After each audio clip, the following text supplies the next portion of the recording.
Welcome to The Explainer. Today, we're diving into what has to be one of the most fascinating and honestly misunderstood texts in all of human history.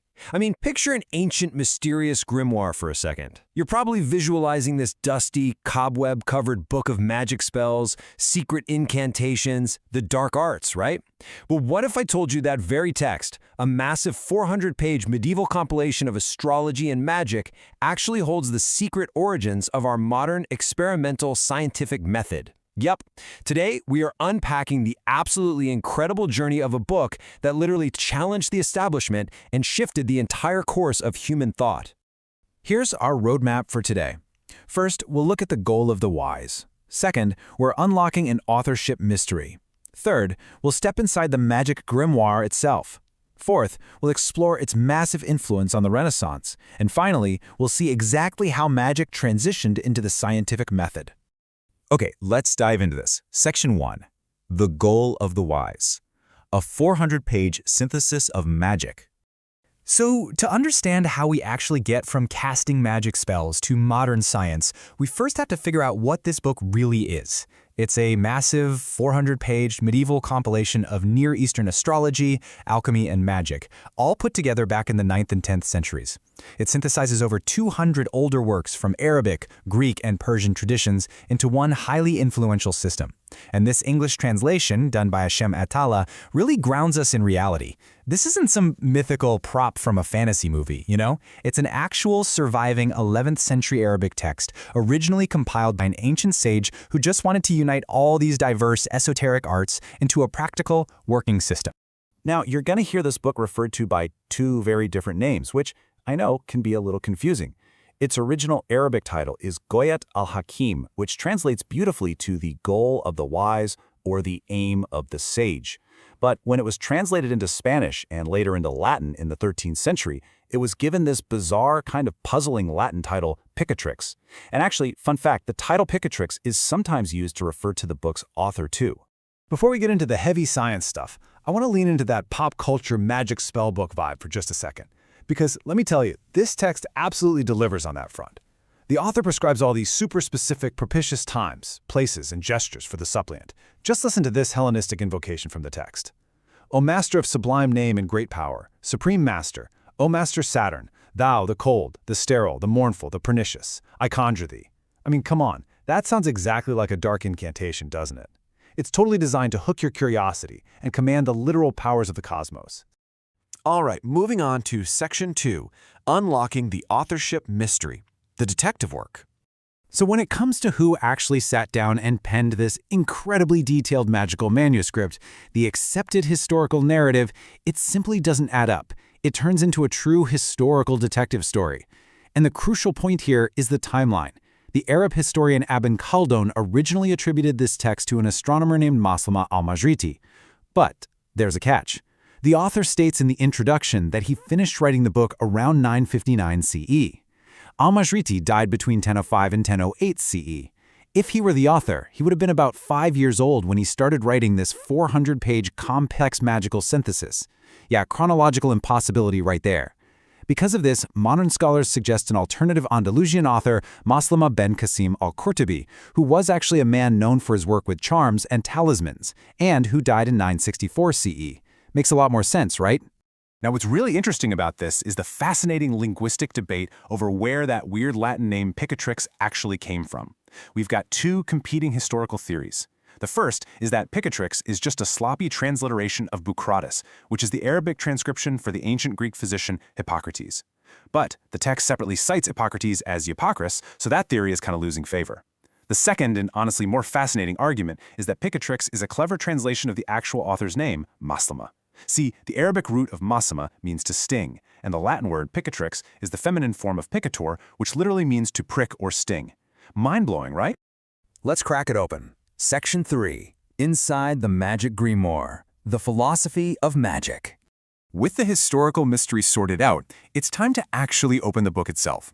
We are going to explore the deeply philosophical view of the universe held within these pages, because I promise you, this is way more than just a list of spells.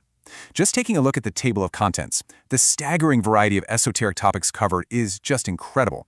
You got chapters on the virtue of wisdom, right next to instructions for making talismans, analyzing the motion of the stars, and, get this, even dragon pictures and their magical influences.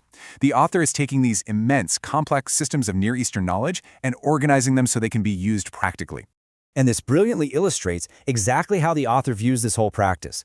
Over in Chapter 2, the author explicitly defines magic. He says magic is a divine force that absolutely fascinates minds and attracts souls. He defines a talisman quite literally as a spirit within a body, while chemistry is a body within a body. It's so structured, he's setting up this highly mechanical, almost scientific view of how the spiritual and physical worlds interact with each other. So what is the underlying philosophy here? Well, the Picatrix is built on Neoplatonic cosmology, which is essentially the idea that everything in the universe is deeply fundamentally connected. It views reality as a unified spectrum stretched between two poles: God, the original source of all existence at one end, and man, the microcosm, at the other. The idea is that through science and magic, man can use the correspondences of the universe to trace existence all the way back to its origin. The text even features early concepts that mirror the Kabbalistic notion of the astral body, the tselem, referring to a perfected nature that guides the seeker to higher knowledge. Moving right along. Section 4. Influencing the Renaissance, a weapon against the establishment. Translated into Spanish by order of Alfonso the Wise in the 13th century, the Picatrix didn't just sit collecting dust on a shelf. When this text finally breached Europe, it kicked off an absolute cultural revolution. Before the Picatrix, magical practices in Europe were largely viewed as diabolical, demonic influences that were strictly forbidden and, frankly, terrifying. But the cosmological background of the Picatrix, which was heavily influenced by Middle Eastern thinkers like Jabir ibn Hayyan, completely stripped away that demonic context. It reasserted these practices as having a divine origin. So suddenly magic became a natural philosophy, a way to understand the hidden divine forces of nature rather than, a dark pact with demons.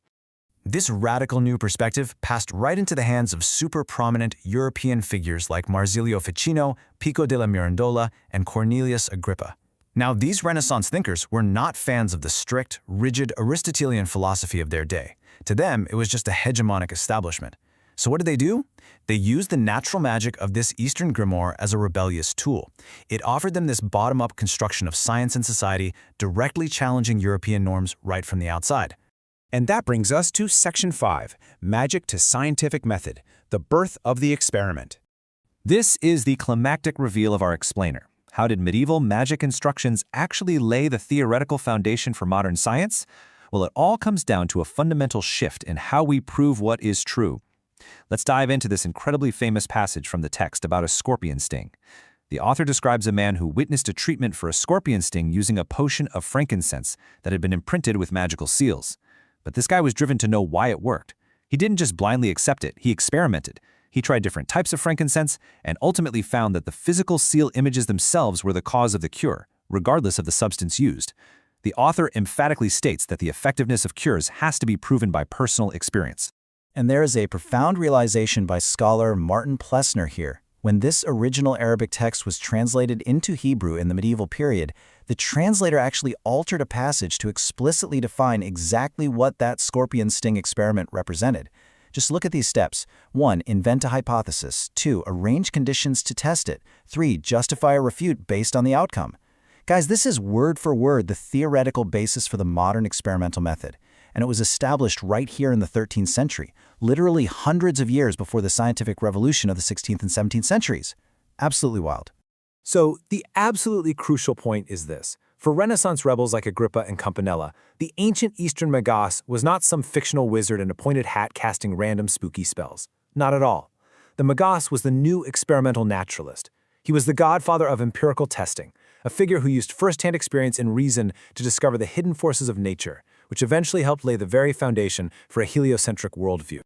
We've journeyed all the way from ancient Arabic astrology to the rebellious minds of the European Renaissance, and finally to the literal birth of the experimental method itself.